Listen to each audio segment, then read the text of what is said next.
Dans Hunter x Hunter, Pitou est un personnage qui nous a tous traumatisés. Elle était très puissante mais aussi arrogante, sauf envers un seul personnage, le roi des fourmis chimères. Mais c'est pas vraiment pour ça que les gens ne l'aiment pas, c'est surtout parce qu'elle a tué Kaito, le personnage phare depuis le début de l'arc. Un personnage aussi important pour Gon de manière symbolique parce que c'était celui qui le rapprochait de son père. Vous l'aurez sans doute deviné dans cette vidéo, souvent les personnages arrogants se font détruire. Et quand ça arrive, ça nous fait super plaisir. Pitou va avoir son tour. Lorsqu'elle va se retrouver face à la colère de Gon, elle va se faire détruire, exploser, tous les adjectifs qui qualifient ça. Et l'avoir autant perdu alors qu'elle était sûre d'elle depuis le début, ça fait plaisir quand même. Sauf que vous allez voir, il y en a des beaucoup mieux que celle-ci. Et vous allez finir la vidéo en étant très satisfait. Il n'aurait pas dû le torturer à mort. Tokyo Ghoul, c'est un anime qui est sorti il y a quand même très longtemps, qui est souvent comparé à son manga alors que pourtant moi j'ai kiffé l'anime. Dedans il y a un personnage mystérieux, assez arrogant, qui va prendre très cher, mais pour comprendre cette scène il faut que je vous remette un peu dans le contexte.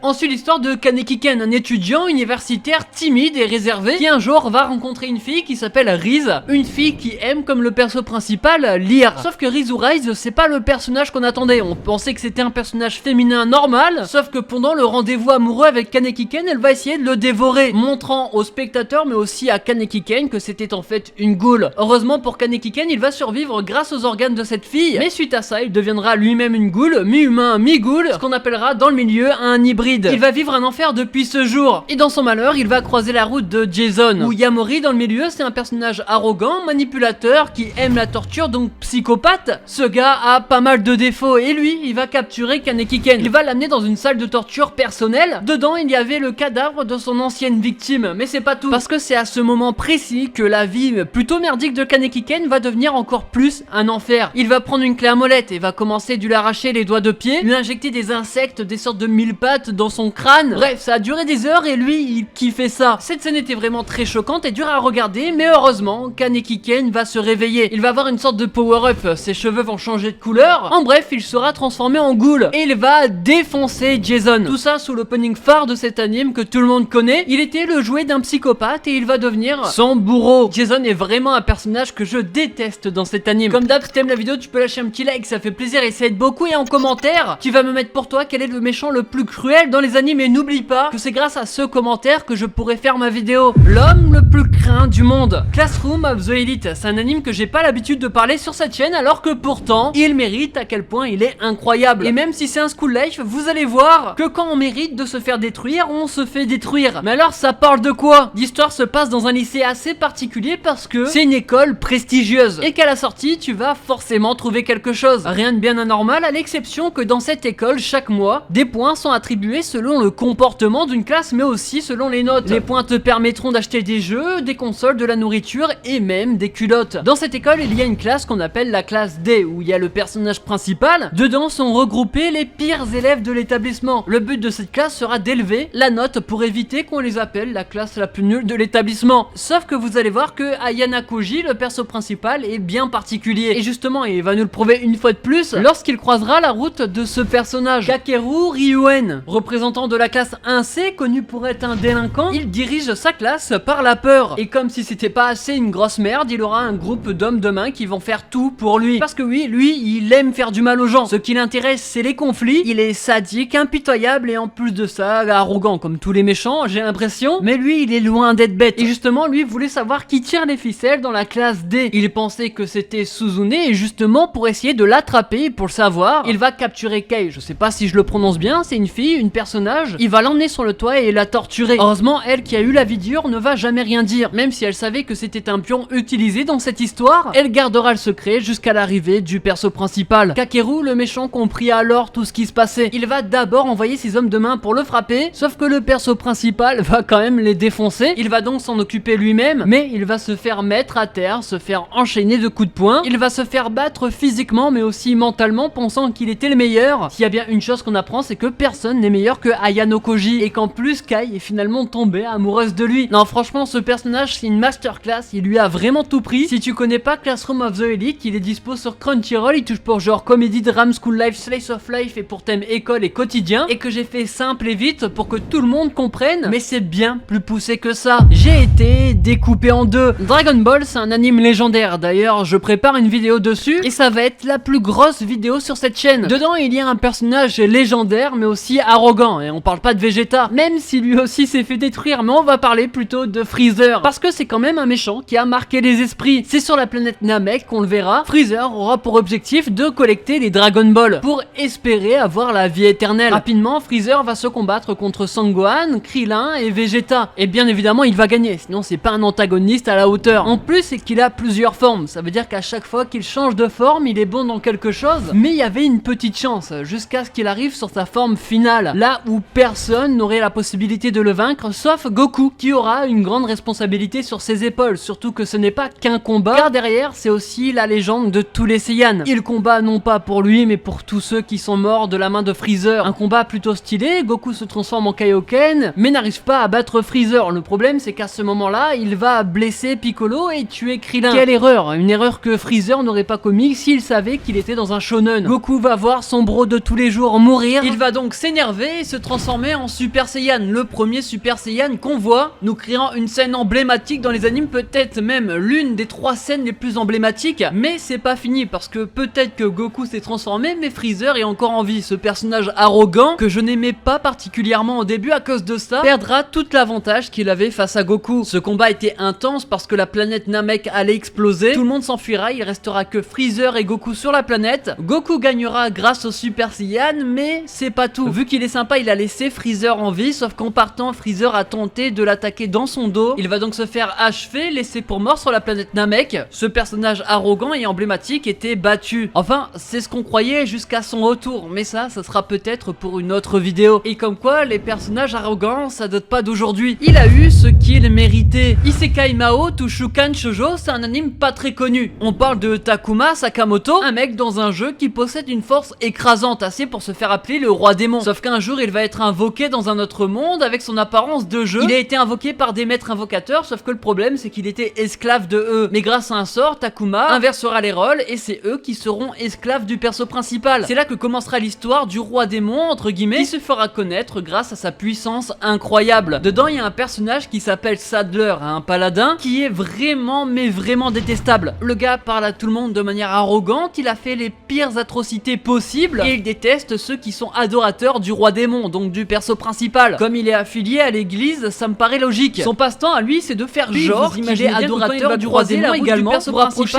ceux qui le sont et les torturer. Il faut même que c'est bien arrivé dans l'anime, ils vont se croiser, il va se présenter, qui ne sont pas vrais. Le perso principal bien évidemment parce qu'il est un démon. Il va lancer un sort, sauf que le problème c'est que le perso principal est tellement fort qu'il arrive à juste renvoyer son sort, ce qui le transformera en pierre. Et fin, non, c'était un one shot, le gars il a rien pu faire, mais il n'est pas encore mort, sauf que vous allez voir que la suite est vraiment triste. Plus tard il se rendra compte qu'il n'est pas aussi supérieur qu'il le pensait, c'est pour ça qu'il tombera dans une folie, il va être tué pour ses actions sadiques, enfin, et oui, il sera mort en tant que random, en tant que mortel, alors que c'est tout ce qu'il haïssait, et ça fait plaisir de voir ça. Cet anime il est dispo sur Crunchyroll, il touche pour genre action, aventure, comédie, ecchi, fantasy, isekai, romance, et pour thème autre monde, démons, elfes, harem et magie. Regarde-le mais attention parce qu'il va vraiment loin. Sa mort va être explosif. Naruto, anime et manga légendaire qui nous a tous donné des frissons, on a peut-être même pleuré devant, et en plus en ce moment il y a Naruto RP sur Garry's Mod, et ça fait plaisir. On va parler d'un personnage que tout le monde connaît, déserteur, membre de l'Akatsuki, peut-être que vous l'avez deviné, on va parler de Deidara. Ce gars-là, il contrôle les explosifs, il est très fort sur ça, il est tellement à fond dedans qu'il considère tout ça comme de l'art. Mais le problème de Deidara, c'est son arrogance, il se considère meilleur, tellement qu'il n'envisage jamais la défaite, au point que s'il perd, il peut se faire exploser. C'est d'ailleurs ce qui va arriver lorsqu'il va apprendre que Sasuke a tué Orochimaru. Deidara avait un peu le seum parce qu'il pensait que c'était à lui de le faire. Lorsqu'il rencontrera Sasuke, il décidera donc de l'affronter. Nous vient alors un combat intensif, mais Sasuke a quand même un avantage parce qu'il possède des pupilles. Toutes les attaques de Deidara sont vaines parce que à chaque fois Sasuke arrive à utiliser une technique soit pour contrer, soit pour éviter les explosions de Deidara, ce qui fait qu'il n'est jamais touché mortellement. Deidara voit que ça commence à devenir chaud pour lui et rappelez-vous de ce que je vous ai dit. Pour lui, la défaite est inévitable, mais à quel prix? Celui de sa vie. Il va utiliser une technique assez particulière, tentant le tout pour tuer Sasuke. Une explosion d'un rayon de 10 km. Non, franchement, c'est fort. Le problème, c'est qu'il va mourir dans cette explosion et que Sasuke sera encore en vie. Il a réussi à s'en sortir grâce à une invocation qui a pris l'explosion à sa place. Deidara mourut peut-être à cause de son ego. En tout cas, ça restera une légende parce qu'il a marqué les esprits de tous ceux qui ont regardé Naruto. Bref, c'était Rush Manga, je vous ai fait la dernière vidéo sur ce sujet. N'oubliez pas de me mettre en commentaire commentaire pour toi quels sont les méchants les plus cruels dans les animes pour une potentielle prochaine vidéo. Le like si t'as aimé, ça fait plaisir et ça aide beaucoup. Et n'oublie pas, la semaine prochaine, grosse vidéo. On s'attend là-bas, allez, ciao, bye bye. Ah oui, et si t'es resté jusqu'à là, mets-moi orange dans les commentaires, comme ça je vais voir qui sont les vrais.